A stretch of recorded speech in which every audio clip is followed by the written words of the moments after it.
सभी भाइयों को जय श्री राम जय आर्यवर्त। भाइयों, जैसा कि आपको पता ही है कि मैंने एक ब्रह्मचर्य नामक पुस्तक जो है उसके बारे में बताना शुरू करा है, क्योंकि दोस्तों इसमें जो ब्रह्मचर्य पालन के नियम या सभी बातें हैं उसके बारे में बताया गया है।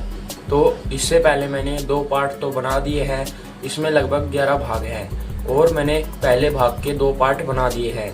तो अब मैं पहले भाग का ही तीसरा पार्ट बना रहा हूँ। यह आप पुस्तक देख सकते हैं, इसका नाम है ब्रह्मचर्य के साधन। तो चलिए दोस्तों, अब हम शुरू करते हैं इसके 3rd पार्ट के बारे में, प्रथम भाग का। किंतु आजकल के अंग्रेजी पढ़े लिखे बाबू और स्कूल कॉलेज के विद्यार्थी इससे हमेशा विपरीत करते हैं। देर से सोना और देर से उठना अपना कर्म समझते हैं। जो आजकल के भाइयों युवा हैं, स्टूडेंट हैं, विद्यार्थी हैं, वह देर से तो सोते हैं और देर से ही उठते हैं। रात को देर रात तक पढ़ते रहते हैं ताकि उनको एग्जाम में अच्छे नंबर आ जाएं।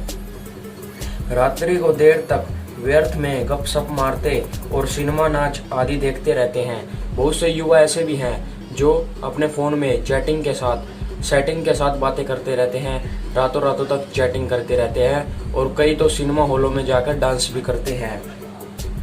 और परीक्षा के दिनों में पढ़ने के लिए देर रात तक जागते रहते हैं। जब परीक्षाएं आ जाती हैं तब वह 1-1 बजे तक रात तक पढ़ते रहते हैं और फिर सूर्योदय के बहुत पीछे तक सोए पड़े रहते हैं। जब सूर्योदय हो जाता है फिर भी सोते रहते हैं, क्योंकि देर से सोने वाले और देर से उठने वाला मनुष्य कभी भी बुद्धिमान, स्वस्थ, ब्रह्मचारी और भाग्यवान नहीं हो सकता।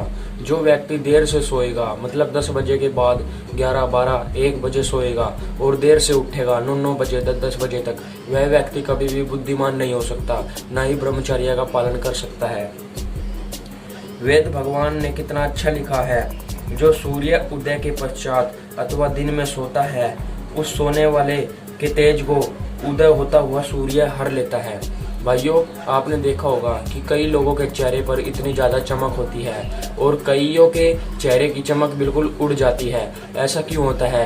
क्योंकि दोस्तों वह सूर्य उदय होने के बाद उठते हैं, इसलिए उनकी चमक उड़ चली जाती है। लेकिन जो व्यक्ति सूर्य उदय होने से पहले उठता है, उसके चेहरे पर अत्यधिक चमक होती है। जैसे अपने शत्रुओं के तेज को एक तेजस्वी पुरुष हर लेता है।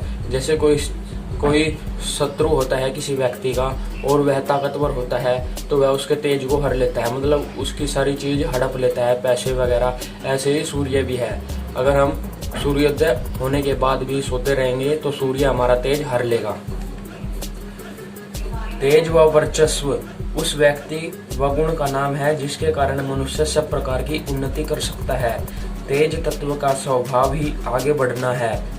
हम थोड़े से आलस्य के कारण केवल प्रातः न उठकर उन्नति के मूल तत्व को लेकर खोकर सर्वथा तेजहीन हो रहे हैं। कितने दुख और मूर्खता की बात है भाइयों। हम थोड़े से आलस्य के कारण सुबह न उठकर अपने जो सर्वथा इसको खो रहे हैं, जो मूल्य समय है, ब्रह्म मुहूर्त का जो मूल्य समय है, उसको हम खोते जा रहे हैं। कि प्रातःकाल के समय दिन का मूल व बाल्यावस्था है। जैसे बाल्यकाल में अच्छे व बुरे जैसे भी संस्कार डाल दिए जाते हैं, उनका प्रभाव मरण पर्यंत तक रहता है। संस्कारों की छाप अटल और अमिट है। जो प्रातःकाल की अमूल्य अमृत वेला को नष्ट कर देता है, उसका संपूर्ण दिन ही नष्ट हो जाता है। जो सुबह के जो ब्रह्म मुहूर्त का समय है उसको ही नष्ट कर डालता है, उसका संपूर्ण दिन ही व्यर्थ चला जाता है। क्योंकि ब्रह्म मुहूर्त में वह ना तो अपना मलमूत्र सही टाइम पर त्यागता, इसलिए इससे उसका मन चिड़चिड़ा हो जाता है और उसका पेट भी सही तरीके से साफ नहीं होता। जैसे प्रातःकाल बीतेगा वैसे ही संपूर्ण दिन की गति होगी। प्रातःकाल का पिछड़ा हुआ मनुष्य सायकाल तक पिछड़ा ही रहता है। मतलब इसका यह है, जो प्रातःकाल उठने में पीछे रह जाता है वह उसके पूरे दिन जितने भी काम है उनमें वह सबसे पीछे ही चलता रहता है। मतलब कोई भी काम उसका टाइम पर नहीं होता, उसकी दिनचर्या सब बिगड़ जाती है, उसका कोई काम समय पर नहीं होता। वह अपने सुधार के लिए प्रतिदिन आने वाले एक नए शुभ अवसर को खो देता है। प्रातःकाल उठने के लिए हमें वेद मंत्र आदि आश्चर्य युक्त चेतावनी देता है। मनुष्य के लिए प्रातःकाल उषा की ज्योति उठने के लिए अंतिम चेतावनी है। वह मनुष्य को सावधान करती है, हे मनुष्य उठ, यह जीवन शक्ति के संचय का समय है। प्राणायाम के द्वारा प्राणों का संचार इसी समय किया जाता है।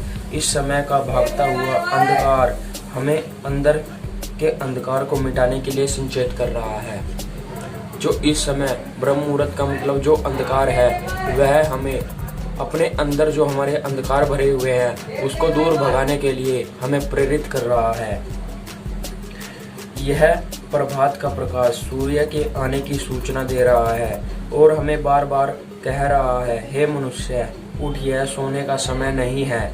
इस समय का जो सोना है अपने वर्चस्व को खोना है।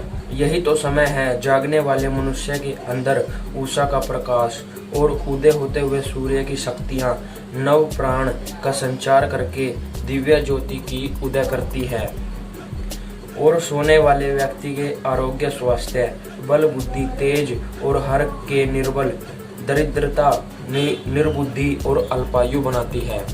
जो मनुष्य सुबह ब्रह्म मुहूर्त में उठ जाते हैं उनकी बुद्धि तो तेजस्वी, उन्हें निरोगी और मतलब उनके चेहरे पर अत्यंत तेज भर देती है। लेकिन जो मनुष्य सोता रहता है और ब्रह्म मुहूर्त में उठता नहीं, उसकी बुद्धि, उसका तेज मतलब उसके शरीर में अनेकों प्रकार के रोग भर देती है।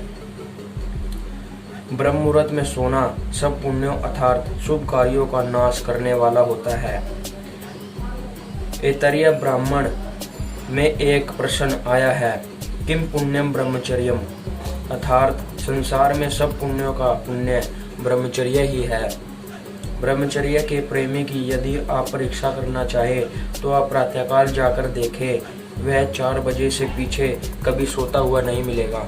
यदि आप किसी भी ब्रह्मचारी की परीक्षा लेना चाहें तो आप सुबह उठकर जाकर देख सकते हैं कि 4 बजे के बाद वह कभी भी सोता हुआ नहीं मिलेगा। प्रातःकाल 4 बजे के पीछे सोने वाला मनुष्य कभी भी ब्रह्मचर्य का पालन नहीं कर सकता, क्योंकि वह स्वप्न दोष आदि रोग इस समय सोते रहने से जो मलमूत्र से मलाशय और मूत्राशय भरे हुए होते हैं उनका वीर्य कोश पर दबाव पड़ता है। जो हमारे शरीर में मूत्राशय और मलाशय होते हैं उन पर अत्यधिक दबाव पड़ता है और उसी से वीर्य नष्ट हो जाता है। जो गंदे स्वप्न भी 4 बजे के पीछे ही आते हैं, जो स्वप्न दोष का कारण बनते हैं। किंतु प्रातःकाल 4 बजे से पहले मनुष्य तभी उठ सकता है जब सायकाल 10 बजे से पहले ही सो जाए। इसलिए ब्रह्मचारी अथवा ब्रह्मचर्य प्रेमियों को 10 बजे से पहले सोने का और 4 बजे से पहले उठने का अभ्यास डालना चाहिए। प्राचीन काल में इस पवित्र देश में जितने भी पूज्य ऋषि महर्षि हुए हैं वे सभी प्रातःकाल उठने वाले ही थे। इसमें तो किसी को संदेह हो सकता है, किंतु आधुनिक काल में भी संसार में जितने महापुरुष हुए हैं, जिस किसी ने देश, जाति, धर्म के लिए कोई भी सेवा का बड़ा कार्य किया है, वे सब प्रातःकाल उठने के अभ्यासी थे। महर्षि दयानंद सदैव बहुत प्रातः उठते थे। महात्मा गांधी जी को प्रातःकाल उठने का अभ्यास था। नेपोलियन आदि महापुरुष जो पाश्चात्य देशों में हुए हैं वे भी सब प्रातःकाल उठने के अभ्यासी थे। प्रातःकाल उठने वाले महापुरुषों के नाम की सूची कुछ वर्ष पूर्व अड़ंग भाषा की प्रसिद्ध पत्रिका में छपी है। प्रातः उठने की बात छोटी सी दिखाई देती है, किंतु इसका महत्व और फल बड़ा ही भारी है। इसका अभ्यास पर्याप्त पश्चिम के पीछे पक्का होता है। सदैव निरंतर नियम से प्रातः उठने वाले व्यक्ति बहुत थोड़ी संख्या में पाए जाते हैं, किंतु महापुरुष बनने वाले ऐसे ही व्यक्ति होते हैं। जैसे वृक्ष और भवन जड़ और नींव भूमि में छिपी रहती है, साधारणतया देखने वाले को इसका कोई महत्व नहीं प्रतीत होता, किंतु मूल के अभाव में वृक्ष और नींव की बुनियाद के बिना भवन टिक ही नहीं सकते। इसी प्रकार प्रातः उठने का गुण छोटा सा दिखाई देता है, किंतु यह अपने धारण करने के जीवन को उच्च, पवित्र, महान बना देता है। इतने पर ऐसे भारी लाभप्रद गुण को कोई धारण न करे तो उससे बढ़कर अभागा और कौन हो सकता है। इस महत्व को प्रकट करने वाली महर्षि दयानंद जी के जीवन की एक घटना आती है। एक दिन एक पादरी और एक मिशनरी महिला महाराज से मिलने आए। उनसे महाराज ने कहा कि धन की अधिकता जाति की अवनति का कारण हुआ करती है, जैसा कि यह आर्य जाति के अधपतन का कारण हुई, और उदाहरण रूप से कहा कि इसी कारण से अंग्रेजों की दिनचर्या बिगड़ती जाती है। पहले जब सूर्योदय से पहले भ्रमण करने जाया करते थे तो बहुत से अंग्रेज स्त्री पुरुष को वायु सेवन करते देखते थे, किंतु अब वह बहुत दिन गए उठते हैं, इसलिए अब इनका राज्य नहीं रहेगा। प्रातःकाल न उठने वाले मनुष्य स्वास्थ्य, आयु, बल, ब्रह्मचर्य, राजकाज सब कुछ खो बैठता है। अतः प्रत्येक ब्रह्मचर्य प्रेमी तथा उन्नति चाहने वाले स्त्री पुरुष को प्रातःकाल ब्रह्म मुहूर्त में ही उठना चाहिए। जो मनुष्य प्रातःकाल नहीं उठ पाते हैं वह स्वास्थ्य, आयु, ब्रह्मचर्य तथा अपना राजकाज सभी खो बैठते हैं।